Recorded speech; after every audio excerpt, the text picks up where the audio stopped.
Colossians 4, 5, and 6 says, walk in wisdom toward outsiders, making the best use of the time. Let your speech always be gracious, seasoned with salt, so that you may know how you ought to answer each person.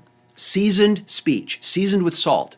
Notice that he says there, let your speech always be gracious, so you may know how to respond to each person. Always gracious. In every circumstance, you're gracious. But how to respond means sometimes you turn right and sometimes you turn left. In other words, sometimes you have to argue and disagree. Sometimes you have to agree and be encouraging. But you're always gracious.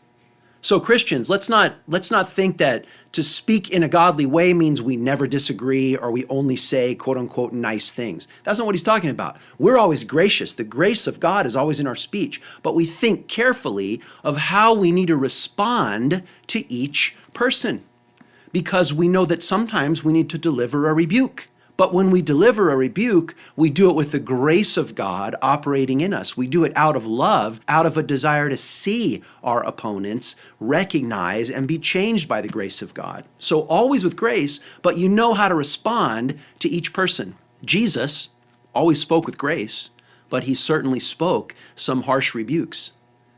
I always remember in Luke chapter 4, I think it's 7 verses apart. Luke 4 verse 22 says that they were all marveling at the gracious speech with which he spoke. And then 7 verses later in Luke 4:29, it says the crowd tried to throw Jesus off of a cliff.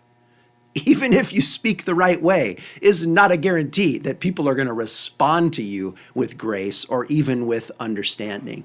This is why maybe a good exercise, if you're wondering how to speak, is to go through the book of Proverbs and just copy down with your own pencil every single verse that talks about speech. There's a lot in there about sharp speech and rebuking. There's a lot in there also about graciously overlooking things. And I'm convinced this is one of the things that we as a church have got to get right this year and in the days ahead is how to speak with grace always, but to know how to respond in each situation.